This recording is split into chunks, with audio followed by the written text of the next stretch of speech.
Bueno, estamos acá de vuelta en la Manzana Prohibida conversando sobre la calvicie. Hemos hablado con Rodrigo Velasco sobre los posibles tratamientos preventivos y ahora vamos a específicamente hablar sobre el microtrasplante capilar. Una vez que se ha perdido, digamos, que se han muerto los folículos pilosos, ¿no? Y ya no se puede contener la caída con finasteride o con cualquier otro tratamiento porque ya no hay que recuperar, ¿no? ¿Qué se puede hacer? ¿Cómo se puede repoblar esa zona? El único tratamiento que existe y que sea definitivo contra la caída de cabello es el microtrasplante capilar. Es decir, ¿puedo coger la manzana? Por favor. Imagínate que esta es la cabeza de una persona. Si nosotros queremos repoblar, por ejemplo, las entradas de la persona, lo que hacemos nosotros es tomar, extraer las unidades foliculares de esta zona, de la parte occipital, y trasplantarlas a las zonas que queremos repoblar. Ya. Ese cabello se va a quedar de por vida creciendo como el cabello normal. ¿Por qué? Porque como te he dicho antes, dentro de la cabeza también existe una diferencia en el folículo. Es decir, los folículos de esta zona son los que son susceptibles a la caída de cabello. Son los que son sensibles a la testosterona. Tienen esos receptores androgénicos, es decir, receptores que captan la testosterona y el cabello se cae. Entradas, coronilla. Ahora, el cabello de aquí es genéticamente diferente. No tiene receptores de testosterona, no la capta. Entonces, la testosterona no puede actuar aquí. Y cuando nosotros extraemos folículo a folículo los de la zona occipital y lo trasplantamos a las entradas, por ejemplo, o a la coronilla, digamos, esos folículos van a seguir siendo genéticamente iguales, no se van a caer nunca más. Eso se pueden afeitar, se pueden rapar, se pueden teñir, se pueden estirar y nunca se van a caer. Esos se quedan de por vida. Es el único tratamiento definitivo y que hace crecer cabello donde se ha perdido por completo, donde ya no existe la semilla, digamos. Entonces no hay manera de reproducir el pelo actualmente, pero sí reubicarlo ¿no? Para que aparezca más Efectivamente. volumen. Y una pregunta, una curiosidad, ¿uno podría trasplantar este pelo en cualquier parte del cuerpo? O sea, ¿no podría crecer pelos en la nariz o...? Siempre y cuando exista riego sanguíneo, y este es otro mito también, muchos pacientes me preguntan, pero doctor, yo tengo una cicatriz, por ejemplo, de una quemadura, que quiero rellenar, quiero repoblar, pero sé que es piel muerta, Ya. ahí no va a crecer pelo. No es así. Una cicatriz no es piel muerta, basta pincharla para ver que una cicatriz sangra. Igual lo que dejó una quemadura. Entonces, siempre y cuando haya riego sanguíneo, la palma de la mano, la planta del pie, allí se puede ¿Te sembrar. pueden crecer pelos en la palma de la Se mano? puede sembrar una semilla, se puede implantar un folículo y el folículo crecería allí. Esto, lógicamente, hecho en una clínica que se dedique exclusivamente al microtrasplante capilar. También supongo que hay técnicas para matar los folículos que no quieres que produzcan pelo, ¿o no? Sí, efectivamente.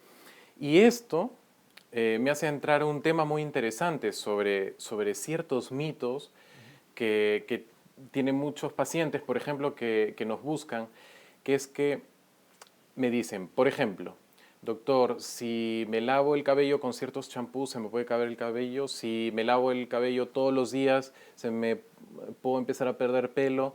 La exposición al sol, si soy de nadar todos los días. Bueno, ponte a pensar lo siguiente sobre lo que me has preguntado. Para erradicar un folículo, es decir, para destruirlo por completo, existe, por ejemplo, la depilación permanente, la depilación láser, que es quemar al folículo directamente con un rayo láser que tiene muchísima energía. Y sin embargo, muchas veces se necesitan 8 sesiones de quemarlos porque el folículo vuelve a aparecer y se le vuelve a quemar y vuelve a aparecer. Y es decir, es muy resistente. Esto que te da a entender que realmente lo que le puedas aplicar por encima, a menos que sea una quemadura, realmente no lo va a destruir. Es decir, el folículo en realidad es un órgano muy resistente. El problema que genera la caída viene de dentro. En la circulación Pero, sanguínea está la testosterona y esta es la que produce la caída, no los factores externos. pero sí podría haber un trauma de manera externa, tal vez por peinarse o Por- hacerse la trenza, claro, digamos, muy siempre y apretada, cuando, siempre y cuando o sea, cascos, ¿no? efectivamente, siempre y cuando dañe realmente a la raíz, al folículo, pero un casco generalmente, a menos que, por ejemplo, exista una atracción, y esto sí se ve clínicamente, es decir, las mujeres que se hacen coletas o que se peinan todos los días durante años van a producir una caída de cabello, sobre todo en las entradas y en las patillas, por tracción. Entonces, esto sí se puede dar si se daña, se traumatiza el cabello durante años, pero lo normal es que no. Bueno, hay un mito, ¿no? Dicen que el pelo respira por el exterior. Entonces, si te pones una ¿Sí? gorra o si si te Es una tapas, no va a creencia, respirar y se va a ahogar, no va a hallar oxígeno y se van efectivamente. a morir los folículos pilosos. ¿Por dónde respira el pelo? El pelo, como todo el resto de órganos, en realidad respira, entre comillas, por el torrente sanguíneo. Es los glóbulos rojos los que llevan el oxígeno. O sea, de hecho, hasta los pulmones, por donde entra el oxígeno, se alimentan del oxígeno que llega por las arterias. También dicen que afeitarte, por ejemplo, ¿no? Si estás quedando calvo, te afeitas constantemente y eso fortalece el pelo. Según las investigaciones científicas, solo existen 4 tratamientos que han demostrado un beneficio, como te digo, basado en evidencia. El microtrasplante capilar, que es el único, además, que sin tener el folículo consigue que el cabello vuelva a crecer, porque es microtrasplantar, digamos, unidades foliculares. El finasteride, que es la pastilla, la loción de minoxidil y el plasma rico en plaquetas, pero que estos 3 últimos actúan sobre un folículo que todavía exista. Si no existe folículo, como te he dicho, lamentablemente allí no va a crecer ningún cabello. ¿Hay una relación entre la calvicie y la virilidad? ¿No? Hay personas que dicen, bueno, como está relacionada a la testosterona, si soy más calvo, debo ser también más viril, ¿no? Sí, también existen una serie de estudios al respecto, pero no se ha demostrado realmente una asociación entre la virilidad y la caída de cabello. Es decir, efectivamente, ambos corresponden al aumento de la testosterona. Entonces, para funcionar, digamos, sexualmente, uno necesita testosterona. Y la testosterona también produce caída de cabello. Pero en realidad existen una serie de otros factores para nuestra virilidad. Es decir, el factor psicológico es muy importante, quizá más que una hormona. No sé si nos puedes contar cómo es la experiencia de un trasplante capilar, ¿no?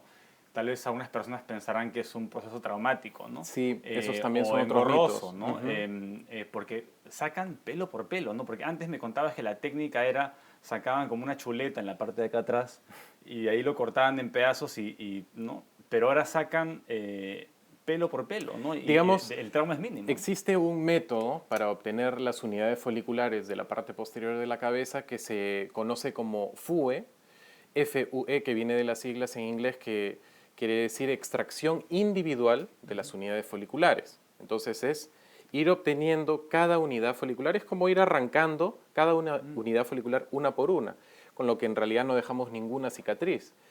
O sea, prácticamente queda el orificio menor a 1 milímetro que deja sacar un pelito. Y todos esos cabellos los vamos trasplantando a las zonas que queremos repoblar. Digamos, la gran ventaja que tiene el FUE versus el método de la tira que tú mencionas es no dejar ninguna cicatriz, obviamente con la consecuente recuperación más rápida, no hay ninguna herida, no hay sutura que retirar, pero sin embargo existen todavía pacientes que son candidatos al trasplante de tira. Es decir, la tira es un método muy válido, un método que existe y que se da en los pacientes también, en ciertos pacientes. Y yo supongo que otra pregunta que te deben hacer tus pacientes es el resultado estético, ¿no? Hay muchos trasplantes que queda así como pelo de muñeca, ¿no? Como en champas. Sí. ¿Hay alguna manera de detectar un trasplante bien hecho? O sea, el ángulo con que insertas el pelo respete el ángulo natural del pelo. ¿Cómo es? Dentro de la cirugía plástica, dentro de lo que nosotros podemos reproducir con nuestras manos, estamos muy lejos de hacer las cosas perfectas, de imitar a la naturaleza completamente. Existen ciertas limitaciones. Los trasplantes capilares quedan muy bien actualmente, es decir, y te lo digo de verdad, tengo pacientes que me han comentado que sus peluqueros no se han dado cuenta de que han sido sometidos a un trasplante capilar, o sea, no han diferenciado el microtrasplante del cabello natural. Esto es verdad, es decir, las últimas técnicas, por ejemplo, el método FUE, el utilizar microbisturís para dividir la tira en unidades foliculares e injertar cada unidad folicular una por separado, con un determinado ángulo, con una determinada profundidad, con una dirección, un patrón específico para cada paciente, consiguen que el resultado sea completamente natural. Lo que tú mencionas existía hace 25 años, pero como tú has mencionado, mi padre trajo la técnica del microtrasplante capilar aquí y desde ese entonces en el Perú se hace con normalidad. Ahora, también te digo que es verdad que muchas veces nos damos con casos de gente que sigue haciendo estas técnicas en donde el aspecto estético es terrible. Eso es verdad, se siguen, yo no entiendo cómo, pero se siguen llevando a cabo. ¿Y cuál es el riesgo comparado con una cirugía, digamos, promedio? Utilizan anestesia local, ¿no? Sí, así como también menciono, como te digo, sobre las limitaciones que existen, yo les digo a los pacientes, no existe ningún tipo de procedimiento exento de riesgos. Siempre existe un riesgo, es decir, ir al dentista y hacerte una curación conlleva un pequeño riesgo si es que están utilizando un medicamento como es un anestésico local. Digamos, ese sería el riesgo parecido al de realizar un microtrasplante capilar porque efectivamente nosotros utilizamos solamente anestésico local, la lidocaína, que de hecho es el anestésico más utilizado en la historia de la medicina.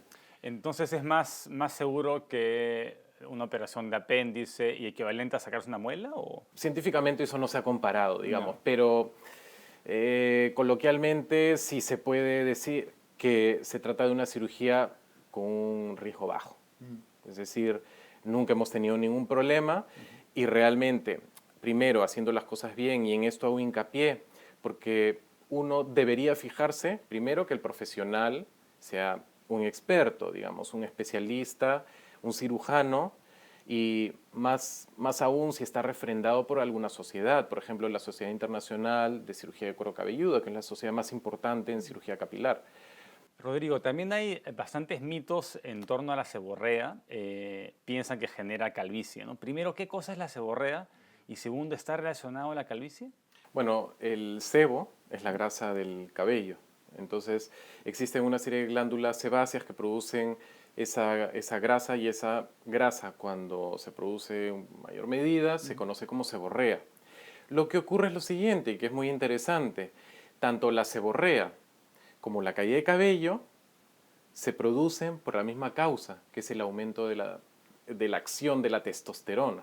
Entonces, ese aumento de acción de testosterona produce esos dos efectos. Pero es que a veces cuando no vemos que se trata de la testosterona, intentamos como seres humanos asociar una cosa con la otra, pero no es que la calvicie se deba a la seborrea, es que las dos provienen del aumento de Entonces, la acción de la se testosterona. presentan de manera simultánea y la finasteride también debería disminuir la seborrea, por lo tanto, ¿no? Sí, sí, muchas veces se ve. Uno empieza a tomar finasteride y la cantidad de grasa en el folículo también disminuye. Me ha encantado tenerte acá en la Manzana Prohibida.